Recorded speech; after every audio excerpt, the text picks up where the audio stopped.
இதுதான் முதலாவது கற்பனையா இருக்குது இல்லையா? நம்ம உல்டாவா செய்யக்கூடாது. சிலர் என்ன சொல்லுவாங்க, எனக்கு எங்க அப்பா அம்மா தான் உசுறு, எங்க அப்பா அம்மா தான் எனக்கு எல்லாமே, எங்க அப்பா அம்மாக்காக நான் என்ன வேணா செய்வேன் அப்படின்வாங்க. சிலர் என் மனைவி பிள்ளைகள் தான்ப்பா எனக்கு எல்லாமே, அவங்களுக்காக நான் என்ன வேணா செய்வேன், எனக்கு செஞ்சுக்கலன்னா கூட பரவாயில்ல, அவங்க தான் எனக்கு முக்கியம், நான் உலகத்திலேயே அவங்களுக்காக தான் நான் உயிர் வாழ்றேன். இதெல்லாம் வேஸ்ட். அவன் எனக்கு பாத்திரனே இல்லை. எஸ், உனக்குக்காக தான் மனைவி பிள்ளைகள்லாம் கொடுக்கப்பட்டிருக்கிறது. நீ அவங்க கூட ஒன்னா வாழணும், இந்த பூமியில தனித்து இருக்க கூடாது, ஒன்னா வாழணுன்றதுக்காக தான் கர்த்தர் கொடுத்திருக்கிறாரு, அன்பா இருக்கணும்னு தான் கர்த்தர் கொடுத்திருக்கிறாரு.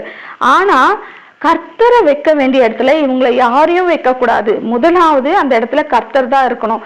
அதன் பிறகுதான் தன்னை நேசிக்கணும், அதன் பிறகுதான் தன் குடும்பம், அதன் பிறகுதான் எல்லாமே வரும். நம்ம என்ன பண்ணிடுவோம், மற்றவங்களை ஃபர்ஸ்ட் அன்பு கூறுவோம், அப்புறமா நம்மள அன்பு கூறுவோம், கடைசியா கர்த்தரை வச்சிருவோம் இல்லையா?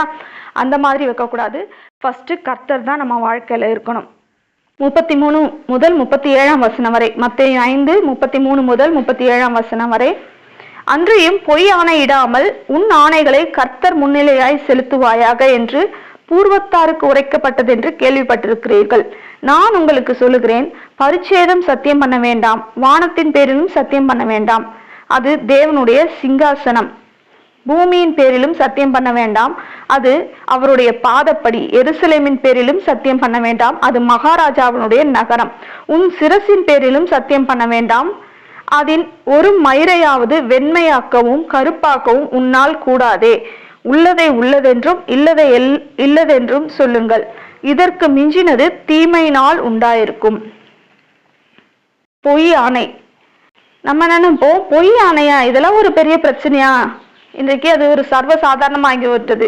யாருன்னா எதனா சொல்லணும்னா, சத்தியமா சொல்றேன், இது உண்மையா இதுதான் அப்படின்னு சொல்லி பொய்யா ஆணையிடுவார்கள். சத்தியம் பண்றதே பொய்யா தான் சத்தியம் பண்ணுவாங்க. ஆமா, சத்தியமா சொல்றேன், சத்தியமா சொல்றேன் அப்படின்னு சொல்லி உதடு அளவுலதான் அந்த சத்தியத்தை சொல்லுவாங்களே தவிர உள்ளத்துல இருந்து அது வராது. ஏன்னா உள்ளத்துல அவங்களுக்கு தெரியும் இது பொய்ன்ட்டு. ஆனா வாயில சொல்லும் போது, நான் சத்தியமா சொல்றேன், இதுதான் நடந்தது, நான் சத்தியமா சொல்றேன், நான் பார்த்தேன் அப்படின்னு சொல்லுவாங்க. ஆனா சத்தியமா அப்படின்னு ஒரு வார்த்தையை சொன்னா யாரும் நம்ப மாட்டாங்கன்னு சொல்லி வானத்தின் பேர்லயும் பூமியின் பேர்லயும் எருசலேமின் பேர்லும் ஏதாவது ஒரு இதை வச்சு, ஏதாவது ஒரு பொருளையோ ஒரு அடையாளத்தையோ வச்சு இது பேர்ல சத்தியமா சொல்றேன் அப்படின்னு சொல்லுவாங்க. அதுக்குதான் கர்த்தர் சொல்றாரு, வானத்தின் பேர்ல சத்தியம் பண்ணக்கூடாது, ஏன்னா அது தேவனுடைய சிங்காசனம். பூமியின் பேர்ல சத்தியம் பண்ணக்கூடாது, அது அவருடைய பாதப்படி. நீங்க எருசலேமின் பேர்ல சத்தியம் பண்ணக்கூடாது, அது மகாராஜாவுடைய நகரம்.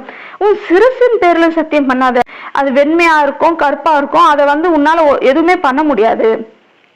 இப்படி நீ சத்தியம் பண்ணுகிறதே உனக்கு சொந்தமானதே கிடையாது, எல்லாமே தேவனுடையது. உனக்கு சொந்தமானதோ உன்னால அதை எதுவுமே பண்ண முடியாததா இருக்கும்போது அதன் பேர்ல நீ சத்தியம் பண்ணாத, பொய் சத்தியம் பண்ணாத.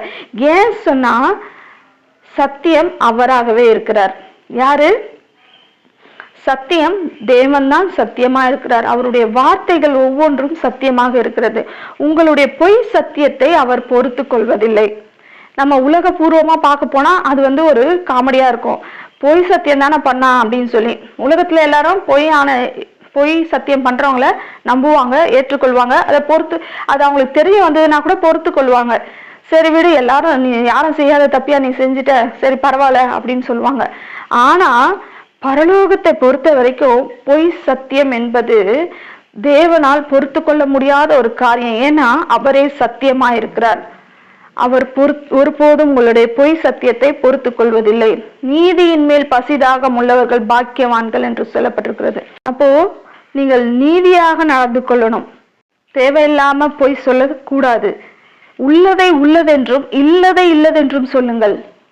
ஆமா, நடந்துச்சா நடந்துச்சு, இல்லையா இல்ல, பாத்தியா பார்த்தேன், பார்க்கலையா பார்க்கல, உள்ளதை உள்ளதென்றும் இல்லதை இல்லதென்றும் சொல்லுங்க. சத்தியமா பார்த்தேன், சத்தியமா செஞ்சேன், சத்தியமா போனேன், இது கூட சத்தியம் தேவை கிடையாது.